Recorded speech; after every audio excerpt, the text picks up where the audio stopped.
Comment utiliser his ou her pour dire son, sa, c'est en anglais? Si vous avez d'autres questions de ce genre, n'hésitez pas à me suivre. La chose la plus importante à dire, c'est que ça ne fonctionne pas du tout comme en français. En français, on va utiliser son, sa ou c'est selon le mot qu'il y a juste derrière. Donc par exemple, si le mot qui est juste derrière, il est de genre féminin, on va dire ça. Par exemple, sa chaise. Pourquoi est-ce qu'on genre chaise au féminin en français? C'est un autre sujet.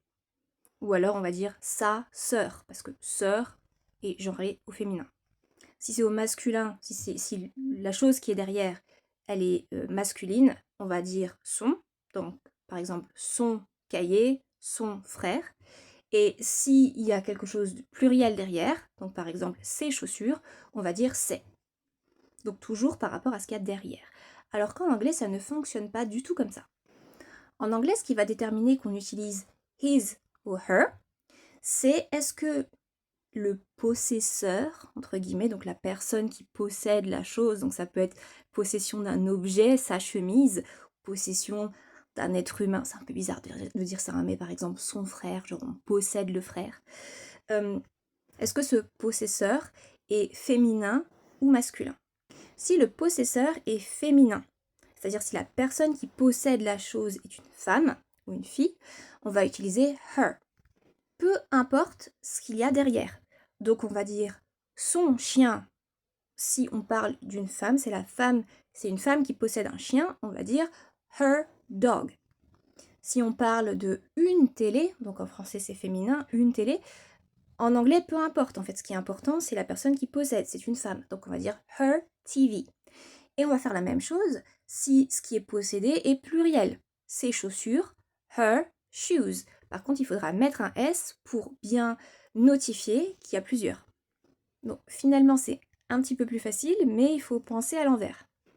Et donc si le possesseur est un homme ou un garçon, dans ce cas, on va utiliser his. Toujours pareil, peu importe ce qu'il y a derrière. Donc on va dire son armoire, his closet, sa casquette, his cap, etc., etc. Et si la chose qui est juste derrière est du pluriel, on va aussi dire his, mais on mettra un S. Donc par exemple, his shoes, his sneakers, etc., etc. Là où on a tendance en fait à confondre, c'est quand on dit par exemple sa sœur. Parce que en français, on pense sœur, c'est une femme, donc c'est her. Alors que non, ce qui est important, c'est le possesseur. Donc si on dit sa sœur et qu'on parle bien d'une femme qui a une sœur, dans ce cas, on dit her sister. Mais par contre, si on dit sa sœur et qu'on parle d'un homme, donc c'est la sœur de Tom par exemple, dans ce cas, on va dire his sister.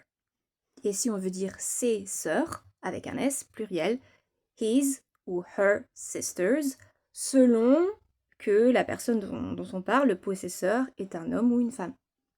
Dernière petite chose, c'est si on veut dire ça, son c'est, et qu'on ne sait pas si le possesseur est un homme ou une femme, donc par exemple si c'est une personne non genrée, ou alors si on utilise le mot person dans notre histoire, ce qui arrive, dans ce cas, le mot qu'on va utiliser, le possessif qu'on va utiliser, c'est their, T-H-E-I-R, qui en général veut dire leur, comme s'il y avait plusieurs personnes en fait qui possédaient.